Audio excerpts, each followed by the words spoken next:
On the way back from Lewis's funeral, my mom told me to start packing.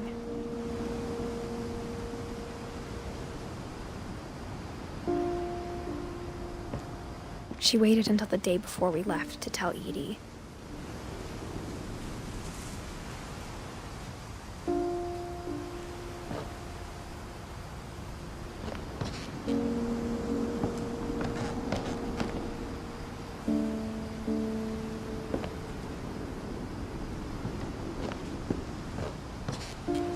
I'm not sure if she wanted to make it easier or harder.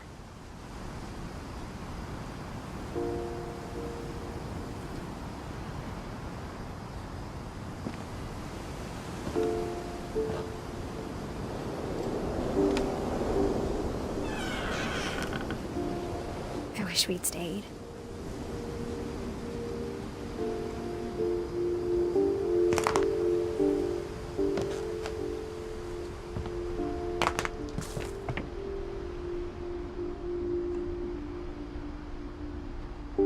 But I understand why we left.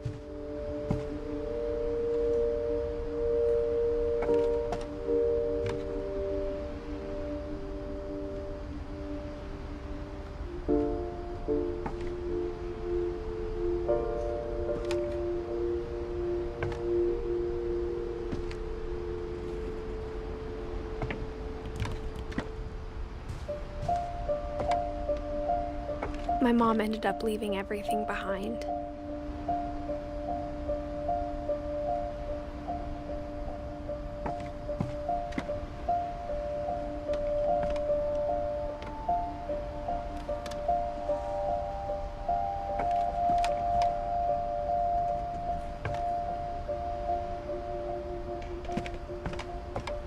What happened that night had been coming for a long time.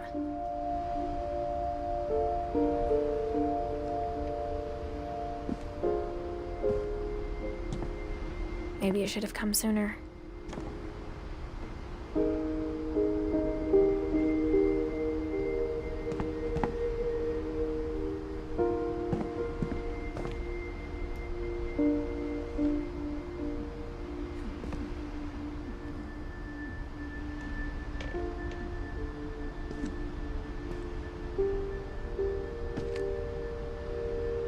But it had to end one way or another.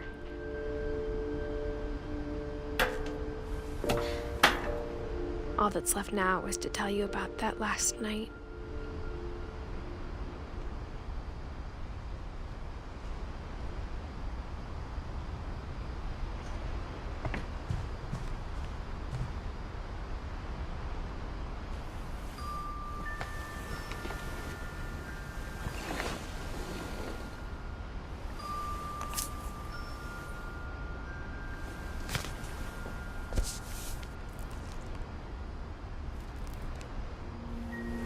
That whole last day, Edie just watched us pack and didn't say a word. Until supper, when she raised her glass and said, "To our final night together, and all our final nights apart." Grandma, you know what I said about alcohol. Some of your medications are very Edith, specific. I left a present for you in the hallway. Why don't you go open it? The grown-ups have to argue now. I'm sorry, you're right. We're all leaving tomorrow. Let's just enjoy our last... I'm not leaving. Edith, you're excused.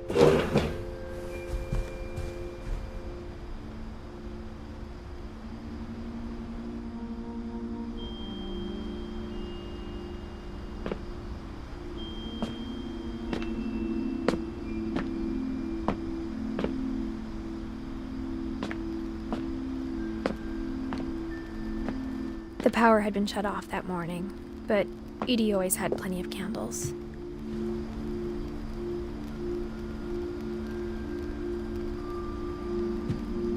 When my mom sealed the library, I don't think she knew about the other entrance.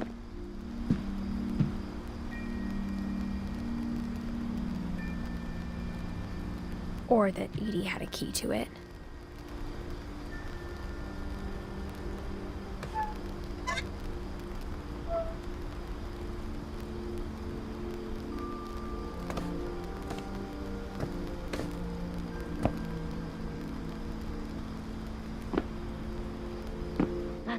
you're afraid of isn't going to end when you leave the house.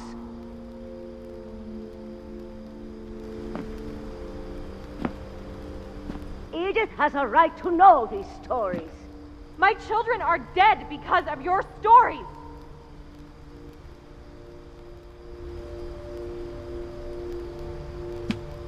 I think it's best if Edith and I leave tonight.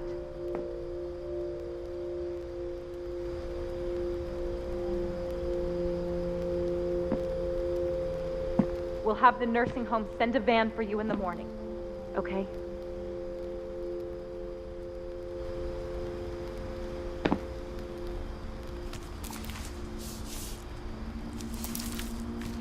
Dear Edith, there's so many stories I wish I could tell you, but there's only time for one. This is about what happened on the night you were born. That night, the tide went way, way out. It was the first and last time I ever saw the old house aground.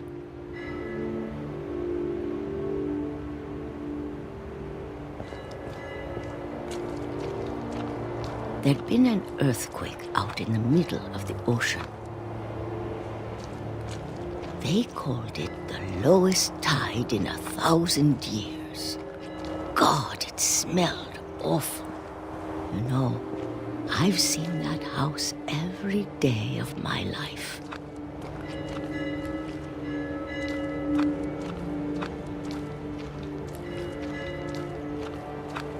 But I never thought I'd go back to it. When the fog rolled in, I lost my way.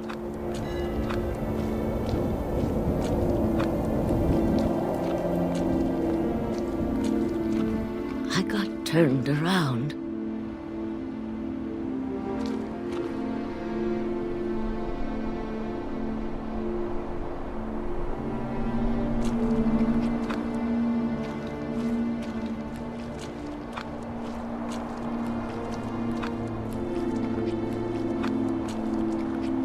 For a while, I wandered.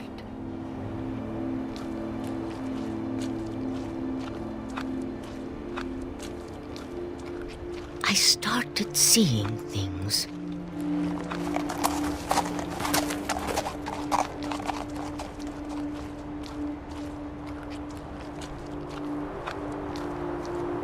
Things I'd forgotten had ever existed.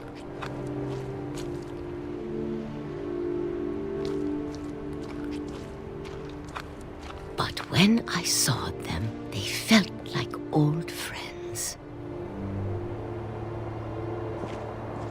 That night, a lot of things came back to me. Or maybe I came back to them.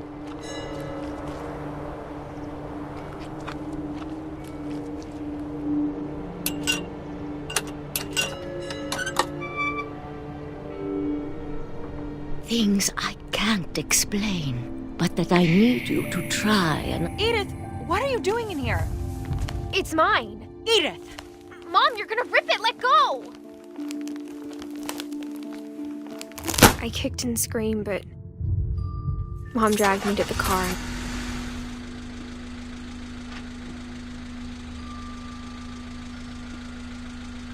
I never saw Great-Grandma Edie again. The next morning, the van came to pick her up, but she was already gone. After that, we moved around a lot.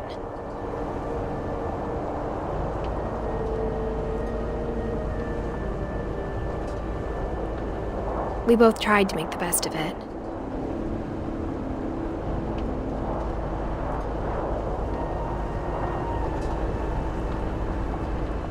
A few years went by.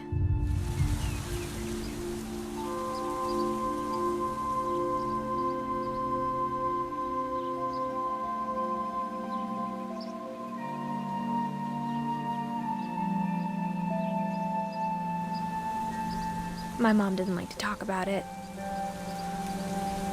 but she started getting sick a lot. The rest happened pretty quickly.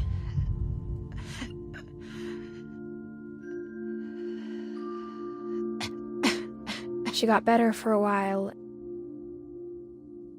and then she didn't.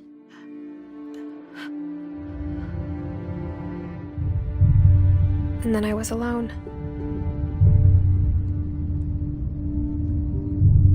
The last Finch left alive.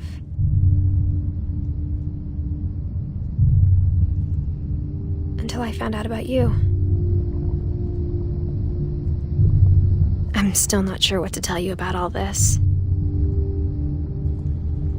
If we lived forever, maybe we'd have time to understand things. But as it is, I think the best we can do is try to open our eyes and appreciate how strange and brief all of this is.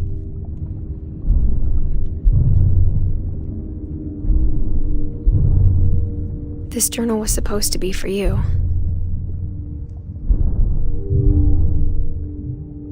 But now I hope you'll never see it. I just want to meet you and tell you all these stories myself. But I guess if you're reading this now, things didn't work out that way.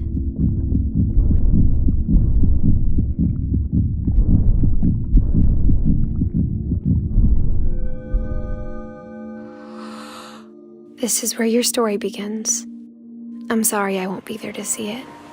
It's a lot to ask, but I don't want you to be sad that I'm gone. I want you to be amazed that any of us ever had a chance to be here at all. Good luck.